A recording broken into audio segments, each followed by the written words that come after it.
সত্যি বলতে যে কোনো সিনেমার ক্ষেত্রে লোকেশন বলি বা ক্যামেরার কাজ বলি বা ডিওপি বলি বা সিনেমাটোগ্রাফি বলি প্রচণ্ড একটা ইম্পর্টেন্ট রোল কিন্তু প্লে করে।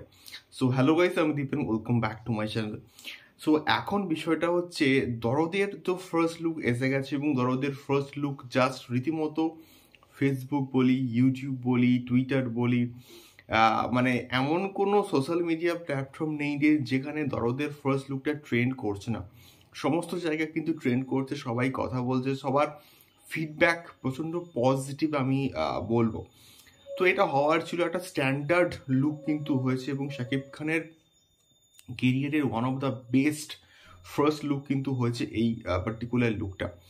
তো সেক্ষেত্রে এর মাঝখানে কিন্তু রাজকুমারকে নিয়ে আমি কথা বলবো। শাকিব খানের রাজকুমার এবং হিমেল আশরফের রাজকুমার, এবং হিমেল আশরফ এমন একজন পরিচালক, তিনি সমস্ত কিছু না প্ল্যানিং করে কিন্তু করেন, এবং এই প্রজেক্টটার সিনেমাটোগ্রাফি বলি বা ক্যামেরার কাজ বলি বা লোকেশনস বলি দুর্দান্ত কিন্তু হতে চলেছে। এবং তার একটা ঝলক কিন্তু আমরা অলরেডি পেয়ে গেছিলাম, যে রাজকুমারের যে টাইটেল ট্র্যাক, তার যে লোকেশনস, তার যে ড্রেসিং সেন্সেস, তার যে কালারফুল যে ব্যাপারটা আমরা কিন্তু দেখতে পেয়েছিলাম। এবারে নিউ ইয়র্কে, আমাদের ইউএসএতে, আমেরিকাতে কিন্তু চলছে রাজকুমারের শুটিং। তো সেখানকার কিছু কিছু স্টিল ইমেজেস কিন্তু আমাদের কাছে আসছে, এবং যেটা সত্যি বলতে আসাটা উচিত নয়। তার কারণ মানে শুটিং ফ্লোর থেকে, শুটিং লোকেশন থেকে ছবি বা ভিডিওস এগুলো ভাইরাল হওয়াটা কিন্তু খুবই খারাপ যে কোনো সিনেমার পক্ষেই। তো রিসেন্টলি সাকিব ভাইয়া কিন্তু একটা ছবি শেয়ার করছিলেন একটা ব্রিজ থেকে, এবং সেই ব্রিজটা অ্যাটলিস্ট দেখে মনে হচ্ছে ওই পার্টিকুলার লোকেশনটা দারুণ হবে।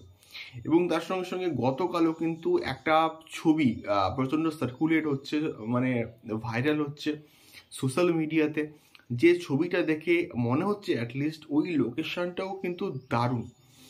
তো নিউ ইয়র্কে এবং ইউএসএতে কিছু দুর্দান্ত লোকেশনস আমরা কিন্তু দেখতে পাবো, এবং সেই দুর্দান্ত লোকেশনে কিন্তু হবে শাকিব খানের, মানে হচ্ছে শাকিব খানের আপকামিং প্রজেক্ট রাজকুমারের শুটিং। তো সিনেমার পর্দাতে সেই লোকেশন, সেই সিনেমাটোগ্রাফি আমরা যখন দেখব, সত্যি বলতে অবাক হব। তো দেখা যাক এক্স্যাক্টলি এটাকে কিভাবে শ্যুট করা হয় এবং এটার সিনেমাটোগ্রাফি বলি বা ক্যামেরার কাজ বলি এগুলো কেমন হয়। সো এটা আশা করছি প্রচণ্ড ভালো হবে, তার কারণ প্রিয়তমাতে এত কম সময়ের মধ্যে যা আমরা আউটপুট দেখতে পেয়েছি, যা সিনেমাটোগ্রাফি দেখতে পেয়েছি, প্রচণ্ড কিন্তু ভালো ছিল। তো এখানে তো অনেক বেশি সময় পাচ্ছেন হিমেল আশরফ। তো সেক্ষেত্রে আমার অ্যাটলিস্ট মনে হয় দুর্দান্ত কিছু লোকেশনস এবং দুর্দান্ত কিছু ক্যামেরা ওয়ার্ক আমরা কিন্তু দেখতে পাবো রাজকুমারে।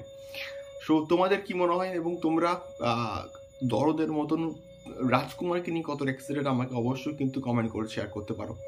সো এখনকার ভিডিওটি এই অবধি, দেখা হচ্ছে পরবর্তী ভিডিওতে রাজকুমার, তুফান, দরদ সংক্রান্ত আরও অনেক এক্সক্লুসিভ আপডেটস নিয়ে। টাটা।